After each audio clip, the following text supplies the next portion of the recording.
3 ways to get your emotions under control. Do you rule your emotions, or do your emotions rule you? Many of us feel instinctively that our emotions come from the way we feel. You've had a hard day, and so now you are thinking bad thoughts. Those bad thoughts are then making you feel unhappy. But have you ever thought that the opposite might be true? That you might be having bad thoughts because you are in a bad mood? That maybe this is what made your day bad? Either way, being able to control your emotions is crucial if you want to be as effective as you can be, maintain the respect of others, and generally perform your very best. In this presentation, we'll look at 3 ways you can get your emotions under your control. 1. Consider your physiology. Many of us think that emotions come from our psychology. Very often, though, they can also come from our physiology. That is to say that our emotions are dictated by the things that are going on in our bodies. For instance, if you are in a bad mood, then it could be because you're low on blood sugar. Our bodies use high blood sugar as a signal to create feel-good hormones. When it drops, we produce cortisol, which makes us anxious and hangry. You might be tired, too. Or perhaps your emotions could be getting in the way. Either way, you need to consider the role of your physiology as well as the role of your mind. 2. Control your thoughts. That said, controlling your thoughts is also important. Techniques used in CBT, cognitive behavioral therapy, teach us to challenge negative thoughts and to even test our unhelpful beliefs. This means first identifying the things we think and the things that are causing our bad state of mind, and then asking whether those thoughts are true or useful. 3. Meditate. There are countless good reasons to meditate. One of the most important, though, is that meditation can improve your emotional control, your focus, and your discipline. This is literally a process that involves focusing your mind and avoiding distracting thoughts.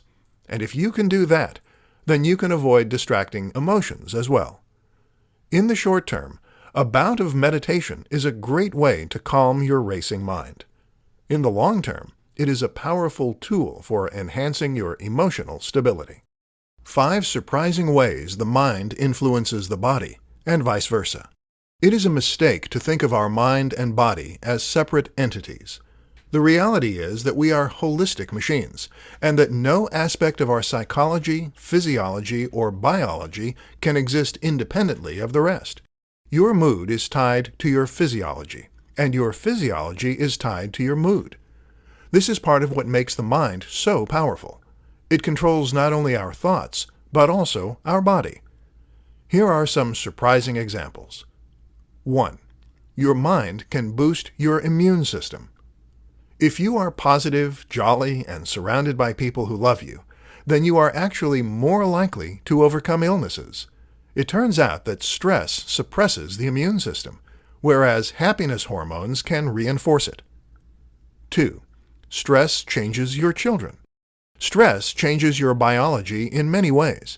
It can even change the way that certain genes are expressed, and that means you can pass those changes on to your children.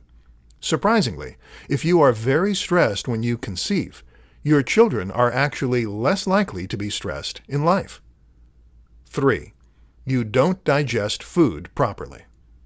Stress causes a range of conditions, such as psoriasis. But did you know it also prevents you from properly digesting your food? This can actually lead to malnutrition, even if you are eating properly. 4. Your gut changes your mood. So your mood changes the way your gut behaves. But did you know that this relationship is a two-way street? You see, your gut contains nearly as many neurons as your brain, and the tiny bacteria that live there actually produce neurotransmitters that can affect your mood. This is why the gut is sometimes referred to as the second brain. 5. Embodied cognition. Embodied cognition is a recent theory in psychology that better explains the close link between the body and the brain. Previously, it was thought that the brain had its own internal language. This was sometimes referred to as mentalese. The idea was that whenever someone said something to you, your brain would translate that into mentalese so that you could understand it. But now it is thought that the way the brain understands things is by visualizing those things. And that happens by lighting up areas in the brain as though you were doing those things. So if I told you about a walk I took through the woods, you might visualize yourself walking through the woods. Perhaps feel the wind on your neck and the leaves crunching underfoot. The brain doesn't work without the body, and vice versa. 5 tricks to eliminate procrastination and maintain focus. Getting what you want out of life often comes down to something very simple: sustained effort. Will Smith says that what sets him apart from the competition is his willingness to stay on the treadmill until he collapses. He will go the extra mile. You hear similar stories in every other industry and among every other highly successful and driven individual. You want to win. You need to put in the work. And that means you can't be getting distracted. So in this presentation, let's explore 5 quick tricks you can use to procrastinate less. 1. Do the fun task first. Many of us think the first task of the day should be the biggest and the hardest. With that out of the way, we can then focus on other matters. Except that is then a barrier that will put you off starting at all. It's better to get a quick win under your belt to put yourself in the right state of mind. And that means starting with something easy. 2. Leave work incomplete. This might go against every natural inclination, but before you lock up the office tonight, start some work and leave it incomplete. Why? Because the human brain hates a lack of closure. This makes it much easier to pick up and go first thing tomorrow. 3. Visualize why. It's easy to find the things we need to do boring and uninspiring. Why? Because we only want the prize at the end. We don't want to do the work in between. The key is to tap into the enthusiasm you have for the destination and to use that to motivate you on your journey. Picture why you are doing this. Feel it emotionally, and then you will be driven. 4. Rest. If you want to be as effective as possible during working hours, you need to rest during your time off. Sustained attention requires a lot of energy, and that runs out after a while. Give yourself some time to recoup and to do the things you want to do. 5. Music on repeat. Listen to the same musical tracks on repeat on headphones. Eventually, the brain becomes desensitized to hearing the same track play over and over, and thus tunes out. This makes it effectively like more entertaining white noise. It's like sensory deprivation, meaning you have an entire sense less to distract you. How to conquer your fears and face any challenge. Fear is one of the most terrible things, and there is a simple reason for that. That is because your fears limit what you feel you can accomplish. Your fears prevent you from doing the things you want to do. They make you second-guess yourself, and they prevent you from taking chances. That, in turn, means that fears put restrictions on you, and they go as far as to limit your freedom. So the question is, how can you destroy fear and face whatever challenge you choose? This presentation will attempt to provide you with some answers. Be willing to fail.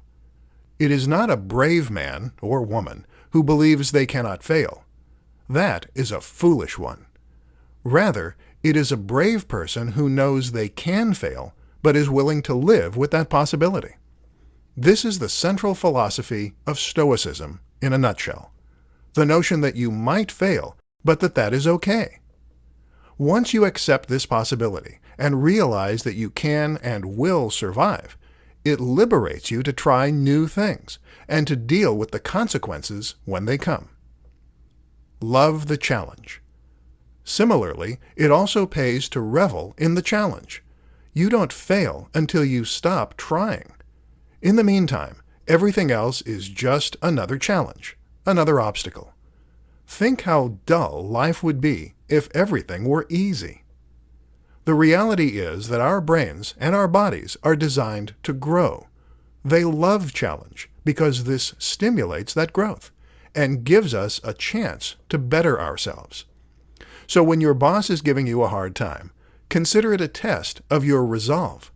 When you are struggling with debt, think of it as a challenge to earn the money you need fast. Face your fears. Tim Ferriss describes a process that allows a person to come to terms with their fears and to face them. This is called fear setting, and it involves writing down all the things you are afraid of on a piece of paper, and then writing down how you deal with each scenario and what the worst outcome of each case would be.